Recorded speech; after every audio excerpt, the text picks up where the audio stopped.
نحمده ونصلي على رسوله الكريم اما بعد فاعوذ بالله من الشیطان الرجیم بسم اللہ الرحمن الرحیم.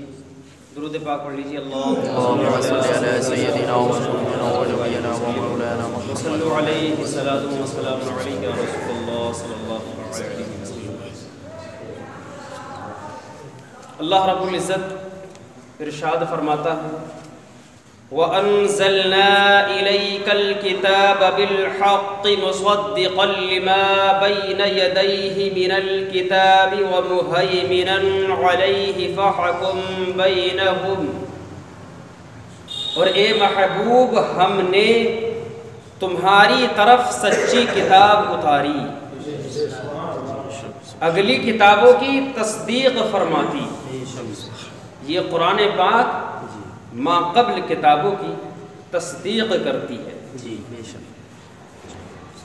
جو اس سے قبل حضرات انبیاء اکرام علیہم الصلاۃ پر نازل ہوئی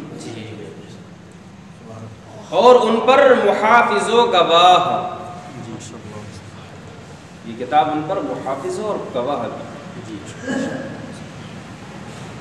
فَحَكُم بَيْنَهُم بِمَا أَنزَلَ اللَّهُ وَلَا تَتَّبِعْ أَهْوَاءَهُمْ عَمَّا جَاءَكَ مِنَ الْحَقِّ. تو ان میں فیصلہ کرو اللہ کے اتارے سے،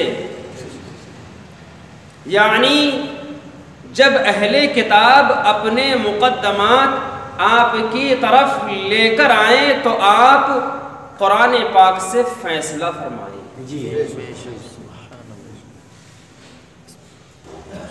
وَلَا تَتَّبِعْ أَهْوَاءَهُمْ عَمَّا جَاءَكَ مِنَ الْحَقِّ. اور اے سننے والے ان کی خواہشوں کی پیروی نہ کر اپنے پاس آیا ہوا حق چھوڑ کر. کہ تمہارے پاس قرآن پاک ہے، قرآن پاک میں تمام احکام بیان کر دیے گئے، تو تم اس کو چھوڑ کر دوسرے لوگوں کی پیروی نہ کرو. لِكُلٍّ جَعَلْنَا مِنْكُمْ شِرْعَةً وَمِنْهَاجًا. ہم نے تم سب کے لیے ایک شریعت اور ایک راستہ رکھا.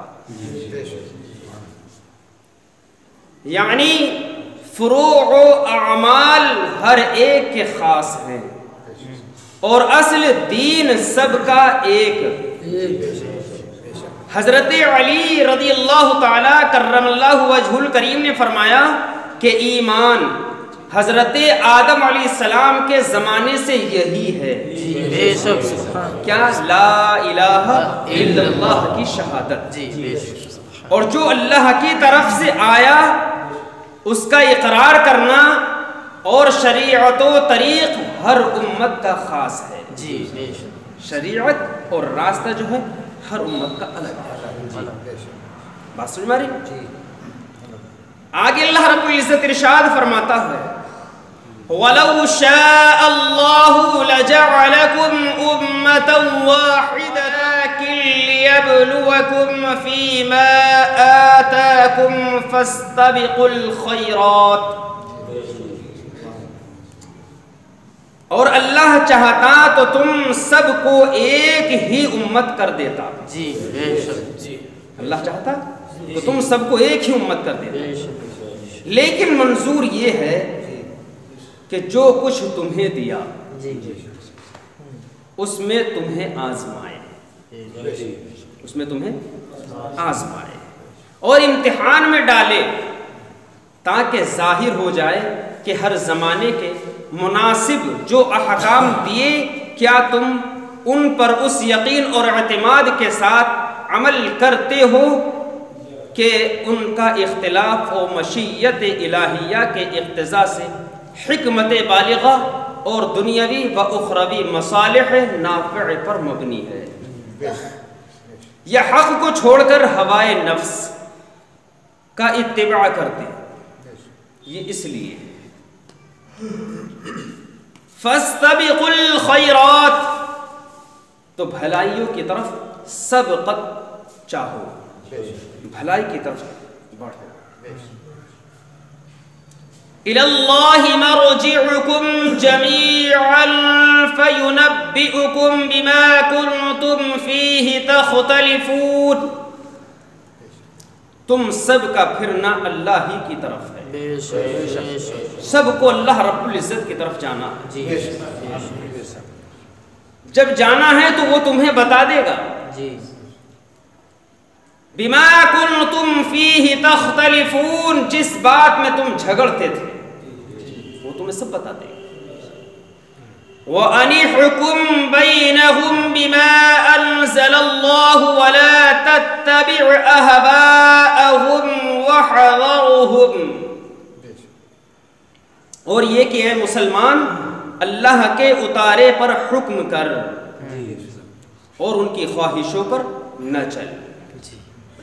وَحَذَرْهُمْ أَن يَفْتِنُوكَ عَن بَعْضِ مَا أَنزَلَ اللَّهُ إِلَيْكَ، اور ان سے بچتا رہے کہ وہ کہیں تجھے لغزش نہ دے دیں کسی حکم میں جو تیری طرف اترا. فَإِن تَوَلَّوْا فَاعْلَمْ أَنَّمَا يُرِيدُ اللَّهُ أَن يُصِيبَهُم بِبَعْضِ ذُنُوبِهِمْ. پھر اگر وہ منہ پھیرے اللہ کے نازل فرمائے ہوئے حکم سے اگر وہ منہ پھیرے، فَعَلَمْ تو جان لو کہ اللہ ان کے بعض گناہوں کی سزا ان کو پہنچایا چاہتا ہے. بات سمجھ میں آ رہی؟ جن میں یہ اعراض بھی ہے، منہ پھیرنا بھی ہے، تو ان کو سزا پہنچایا چاہتا ہے.